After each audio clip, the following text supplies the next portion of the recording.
নবী যখন হিজরত করে মক্কা থেকে মদিনায় যাচ্ছেন সিদ্দিক আকবর আবু বকর সিদ্দিককে সাথে নিয়ে, তো মদিনার কাছাকাছি আসার পর নবীজির অনেক ক্ষুধা লাগলো। আসরের সময় যখন চলে আসছে, একটা ঘর দেখলেন আমার পেয়ারা নবী।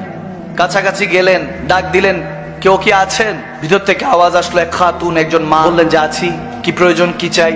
যখন আমার নবীজি একটু কাছাকাছি গেলেন, ওই মহিলা তাকিয়ে আছে আমার নবীজির চেহারা মোবারকের দিকে। ইহুদি ছিল, গুনাহগার ছিল, বেদিন ছিল, কিন্তু নবীজির দিকে তাকিয়ে আছে। নবীজি বলতেছে খাওয়ার কিছু হবে, আমরা দুজন মুসাফির। তো যখন আরব মহিলা, তো বলতেছে মেহমানদারি করতে পারলে অনেক খুশি হতাম, কিন্তু ঘরে কিছু নাই, বকরি কিছু ছিল, আমার স্বামী চড়াতে নিয়ে গিয়েছে বকরিগুলি, এখন ঘরের মধ্যে এমন তেমন একটা খাবার দাবার নেই, আপনাকে যে খেদমত করব। আমার নবীজি দেখলেন একটা পাশে ওই ঘরের কাছে কোণার মধ্যে বারান্দা একটা কামজোর একদম একটা বকরি বাঁধা। তখন নবীজি বললেন ওই বকরিটা আছে তো, ওখান থেকে আমি একটু দুধ নিয়ে নেই। তখন ওই মহিলা বলতেছে এটার পাটা একটু ভাঙা, এজন্য এটাকে রেখে গিয়েছেন, এখন কোনোভাবে আর সম্ভব না। নবীজি বলেন আমি চেষ্টা করে দেখি, যদি আপনার আপত্তি না থাকে। নবীজি গেলেন আবু বকর সিদ্দিককে কাছে নিয়ে বললেন যে আবু বকর তুমি দুধ নিতে থাকো, আমি পশুটার গায়ের মধ্যে, বকরিটার মধ্যে হাত রাখছি। আমার নবী যখন দাস্ত মোবারক ওই পশুর উপরে পড়লো, সুবহানাল্লাহ, হাদিসে এসেছে পাটা সাথে সাথে সোজা করে দাঁড়ালো, দাঁড়িয়ে সে প্রশস্ত করে দিল যাতে দুধটা নিতে সুবিধা হয়। হাদিসে এরকম এসেছে ওই ঘরে যতগুলি পাত্র ছিল সমস্ত পাত্রের মধ্যে দুধ টইটুম্বর হয়ে গিয়েছে, সুবহানাল্লাহ। সব যখন টইটুম্বর হয়ে গিয়েছে, ওই খাতুন তো এরকম নাজারা জীবনও দেখে নাই, এরকম মুজিজা তার কাছে তো জাদু মনে হয়েছে, যেটা কি হলো। তো তেনার সন্তানও ছিল, ছোট্ট সন্তান ছেলে, সেও দেখছে, মোহাব্বতও দেখছে, মোহাব্বতের মাও দেখছে, সুবহানাল্লাহ। এরপরে যখন আমার নবী দুধটা নিলেন, কিছুটা পান করে এরপরে বললেন যে ঠিক আছে আমি রেখে চলে যাচ্ছি।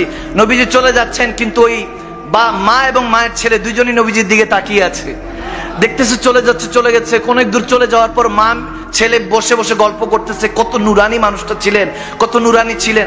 এরপরে ওই মোহাব্বতের বাবা আসলো, আবু মোহাব্বত যখন আসলো, ভিতরে প্রবেশ করলেন, বকরি টকরি বাঁধলেন, বাঁধার পর যখন ভিতর প্রবেশ করলেন, বলতেছে কি ব্যাপার, একটা খুশবু পাইতেছি, এই খুশবু জীবনও পাই নাই, একটা সুগন্ধি পাচ্ছি, স্মেল আমি কোথাও পাইনি, এরকম সুগন্ধি কোথা থেকে আসছে। তখন ওই খাতুন বলতে লাগলেন যে হে স্বামী, হে আমার প্রিয়তমা, আপনাকে কি বলো, কে জানি একজন এসেছিলেন, কে জানি এসেছিলেন, মানুষের মতো চলতে, যত দূর থেকে দেখছি তত প্রেমে পড়ছি, যখন কাছে দেখেছি তখন আপন মনে হচ্ছিল, এত আপন মনে হচ্ছিল। দুইটা শব্দ বলে, দূর থেকে দেখছি তত ভালো লাগছে, খুবসুরত লাগছে, সুন্দর লাগছে, জামিল লাগছে, হাসান লাগছে, হাসিন লাগছে, কিন্তু যখন কাছে আসছেন তখন বেশি বেশি আপন মনে হচ্ছিল, মনে হচ্ছে এই আপন মানুষটার জন্য ওয়েট করছি এতদিন। বলে কি বলো, ওই মানুষটার সাথে আমার একটু দেখা করা দিবা না, আমি তো ছিলামই, আমাকে ডাক দিতা। বলতে উনি এমন কাজে, ওনাকে দেখতে দেখতে আমাদের সময় পার হয়ে গিয়েছে। যখন এরকম বলতেছে, কি চেহারার কথা বলবো, কি চোখ মোবারকের কথা বলবো, এরকম বলতে বলতে ছোট্ট বাচ্চাটা বলে উঠলো যে মা একটু ওই বকরির কথা বলবা না, বকরির সাথে কি করেছে? তখন বলে হ্যাঁ হ্যাঁ। তখন ছেলেটাও বলতে শুরু করলো, মাটাও বলতে শুরু করলো যে বাবা জানো বকরিটা না এরকম অসুস্থ ছিল, হাতটা দিল, বকরিটা ভালো হয়ে গেল, দেখো এই যে পুরো ঘরের মধ্যে দুধ পড়ে আছে, দুধের টইটুম্বর হয়ে আছে, প্রত্যেকটা পাত্রের মধ্যে দুধ। তখন বলতেছে কি বলো, ওই মানুষটার সাথে একটু দেখা হওয়ার সুযোগ হলো না। যখন এরকম বলছে, উম্মে মোহাব্বত বলছে, ওনার নামই তো জানা হয় নাই। তখন একটা অবস্থায় তারা নিজেরা মিলে নাম দিতে লাগলেন, হাদিসে এসেছে মোবারক, বলে আমাদের ঘরে একজন মোবারক এসেছিলেন। কি এসেছেন? মোবারক এসেছেন, বলে মোবারক এসেছিলেন।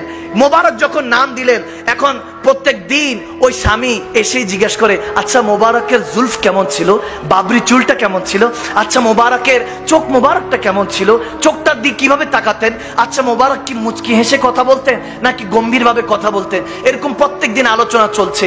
এখন প্রত্যেক দিন বলে যদি আবার আসে আমাকে ডাইকো। ওই স্বামীটা যখন বলছে তার স্ত্রীকে, আবার যদি আসে আমাকে একটু তলব করো, আমাকে খবর দিও। এখন দেখতে দেখতে অনেক দিন পার হয়ে গেল, আসছে না। ওই দিন ওই মাটা মোহাব্বত তার ছেলেকে নিয়ে যখন বাজারে গেল মদিনার, যখন মদিনার মধ্যে বাজার সদাই করছে, হঠাৎ করে দেখে আবু বকর সিদ্দিক আকবর রাদিয়াল্লাহু তাআলা দাঁড়িয়ে কিছু একটা কিনছে। তখন ছেলেটা তার মার আঁচল টান দিয়ে বলে, মা ওই যে ওদিন মোবারক এসেছিল না, তেনার সাথে যে সঙ্গী ছিল ওনাকে দেখা যাচ্ছে, মনে হয় ওনাকে দেখা যাচ্ছে। দৌড়ায় তারা আসলো, এসে বলতেছে, হে আজনবী, আপনি কি মনে আছে ওই দিন ওই যে বকরির উপর একজন হাত ফিরেছিলেন, দুধের ব্যবস্থা হয়েছে? হযরত আবু বকর সিদ্দিক মুচকি হাসি দিয়ে বলে, হ্যাঁ আমি আপনাকে চিনতে পেরেছি, আপনাদেরকে চিনতে পেরেছি। বাচ্চাটাকে আদর করে দিলেন, বলেন কি চাই? বলে ওই ওনাকে মোবারক কোথায়, মোবারকের সাথে দেখা করতে চাই। আবু বকর সিদ্দিক একটু স্ট্রেঞ্জ হলেন, অবাক হলেন, বলে মোবারক কে? হু ইজ মোবারক? মোবারকটা কে? আমার নবীর নাম যে তারা বসে বসে মোবারক দিয়ে রেখেছে, প্রিয়তমা দিয়ে রেখেছে, তার তো আর জানা নেই। বলতেছে কোন মোবারক? বলে ওই যে উনি যে এসেছেন, ওনার নাম তো আর জানা নেই, ওই যে জেনার চেহারা তো নুরানি। মুচকি হাসি দিয়ে সিদ্দিক আকবর বলতেছে, হ্যাঁ ওনার নাম মুহাম্মদ মুস্তাফা সাল্লাল্লাহু তাআলা আলাইহি সাল্লাম। তিনি ইসলামের পয়গম্বর, তিনি আমাদের নেতা, আমাদের পয়গম্বর, আমাদের দয়াল নবী, রাহমাতুল্লিল আলামিন নবী, আল্লাহর হাবিব। যখন এই কথা বলছে, বলে আমরা যেতে চাই। দৌড়ায় মা ছেলে সিদ্দিক আকবরের সাথে আমার নবীর কদমে গেল, নবীর কদমে পড়ে তারা কালমা পড়ে মুসলমান হয়ে গেল। যখন মুসলমান হয়ে ঘরে ফিরছে, এখন বাবা আসলো, ওই স্বামীটা আসলো, এসে বলতেছে, কি গো তোমার চেহারা দেখে এত নুরানি মনে হচ্ছে কেন? মনে হচ্ছে তিনি কি এসেছেন নাকি? তিনি কি এসেছেন? বলে না না, তিনি আসেন নাই, বরং তেনাকে আমরা পেয়ে গিয়েছি, তেনাকে খুঁজে নিয়েছি। তিনি মদিনারই এক গলিতে থাকেন, অলি গলিতে থাকেন, মুস্তাফা নাম, তেনার নাম মুহাম্মদ। বলে কি বলো, আমাদের মোবারকের নাম মুহাম্মদ, নামটাও তো মোবারক, নামটাও তো মোবারক। বলতেছে সেই মোবারক মুহাম্মাদের কাছে যেতে চাই। তখন বলতেছে, হ্যাঁ চলো চলো। ওই স্বামী তার স্ত্রীকে নিয়ে আবার গেলেন, গিয়ে আমার নবীর কাছে গিয়ে অঝরে চোখের পানি ছেড়ে দিলেন, বললেন, ইয়া রাসূলুল্লাহ, ইয়া হাবিবাল্লাহ, আপনি আমাদের ঘরে এসেছিলেন, এরকম কেউ আসে নাই। হাদিস এসেছে ওই বকরি হযরত ওমরের খলিফার মধ্যে খেলাফতের পর্যন্ত ওই বকরি ছিল। যখন দুর্ভিক্ষ একটা সময় পড়েছিল, যখন কোথাও পানি পাওয়া যাচ্ছিল না, হযরত ওমর বলতেছেন ওই বকরি উম্মে ও মুহাব্বতের ঘর থেকে ওই বকরির দুধ মুসলমানদেরকে সাপ্লাই দেওয়া হয়েছে, মুসলমানদের ব্যবস্থা করা হয়েছে পান করার জন্য। ওই অবস্থা হয়েছে। এজন্য এটাই বলতে চাই, আগাজ দিতে চাই, আমরা যদি সেই নবীর উম্মত হতে যাই, সে তো ইহুদি ছিল, কলমা পড়ে তারা মুসলমান হয়েছে, আমরা তো রেডিমেড উম্মত।